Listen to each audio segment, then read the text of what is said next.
Bonsoir Stéphane, Bonsoir Pierre-Antoine. bienvenue pour un nouvel épisode de Regard Libre. Ce soir, on va encore parler de Emmanuel Macron, qui donc a annoncé un référendum pour inscrire la défense du climat dans la Constitution. Donc, au terme d'un long débat avec les membres de la Convention citoyenne pour le climat, le président a promis qu'il soumettrait aux Français l'inscription d'un impératif écologique dans l'article 1 de la Constitution. La préservation de l'environnement, de la biodiversité et la lutte contre le dérèglement climatique. Donc, dans l'article 1 de la Constitution, sera une réforme constitutionnelle en un article. Voilà, et il va faire un référendum pour ça. Alors, il y a beaucoup de choses qu'on peut dire. Si je vais vite, moi, les points qui me viennent, c'est un sujet dont on a déjà parlé. Pardon. Le premier, c'est 150 de la Convention pour le climat. Ouais. On sait pas, on a déjà dit, on ne sait pas d'où ils sortent, ils n'ont aucune représentativité, on ne sait même pas pourquoi on s'intéresse à eux. C'est une initiative qui peut avoir un intérêt, mais que des citoyens comme ça puissent tout d'un coup produire un texte qui est soumis au référendum, je n'ai pas de tête, mais je ne suis pas sûr que ce soit le cas. Je serais curieux de voir la constitutionnalité, je ne suis pas certain, mais je serais curieux de voir la constitutionnalité d'un tel appel au référendum par ce biais-là. Il me semble que le référendum pouvait être d'initiative populaire dans des conditions très particulières qui certainement ne passent pas par le président de la République, pas que je sache en tout cas. Déjà, représentativité, je ne sais pas. Constitutionnalité, j'en sais rien. Alors après, le deuxième niveau, c'est que bien sûr, on est dans une opération de spectacle politique. On dit qu'on va faire un référendum, ça fait joli, ça fait bien, ça fait démocratique. Va-t-il le faire, va-t-il le faire? Est-ce qu'il y a quelqu'un qui opposera la non-constitutionnalité? J'en sais rien. Bon. Est-ce que sera le résultat? Ce sera peut-être un non, et dans ce cas-là, ça sera nul et non avenu. Très bien. C'est peut-être du bluff, tout simplement. C'est possible. Oui, ça peut être Puis juste de après, la il y a le communication. fond. Le fond, il y a. Oui, je pense que l'essentiel, ce qui tente, c'est un coup de bluff purement politique et qu'il n'y a peut-être rien qui se passera. On ne sait jamais. Mais après, si effectivement ça se fait, ça se passe, l'idée même de mettre ce genre de choses dans la Constitution, on a déjà eu Jacques Chirac qui nous a fait la connerie de mettre le principe de précaution à la Constitution. Principe de précaution, on est d'accord. Oui, principe de précaution. Oui.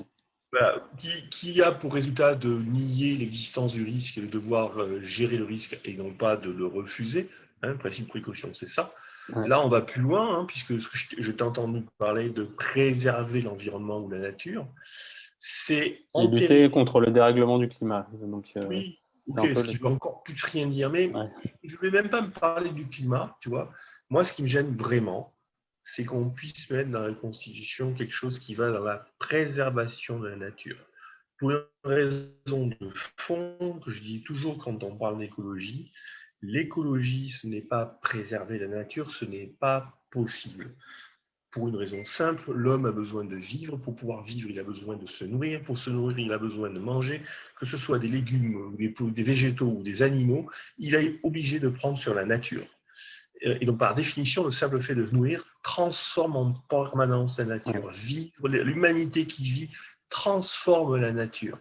L'enjeu de l'humanité, ce n'est pas de préserver la nature, c'est de la transformer d'une manière effectivement durable, tout ce qu'on veut. Mais de s'assurer des ressources de manière pérenne, quoi. Oui, mais dès que tu dis ça, tu te mets dans une logique de gestion, d'entretien et donc de transformation dans le temps. Tu ne te mets pas dans une logique de préservation.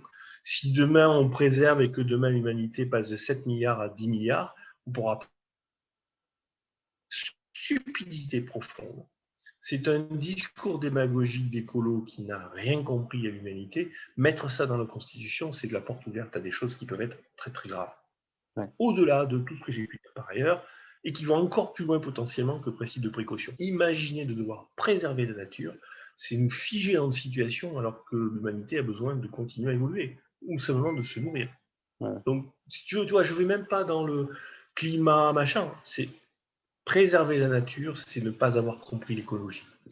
Et le fait de vouloir ajouter dans la Constitution, ça veut dire que les mesures qu'ils veulent prendre aujourd'hui seraient anticonstitutionnelles, quoi. Ça veut dire que le fait de vouloir ajouter ce terme-là dans la Constitution veut dire que ce qu'ils veulent faire ensuite, ils Ça veut dire l'appliquaient que aujourd'hui, ça serait anticonstitutionnel. Donc, ça veut tout dire à fait, c'est vrai. potentiellement des choses très liberticides. Absolument. C'est une très très bonne remarque, tu as raison. C'est vrai qu'effectivement, s'ils ont besoin de changer la Constitution, c'est que la Constitution leur fait obstacle, tu as raison. Ouais.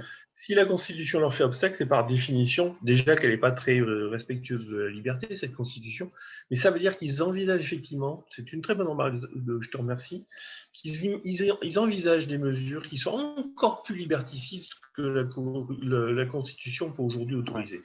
C'est effectivement encore plus grave ce que tu dis. Tu as tout à fait raison. Ouais. Bon.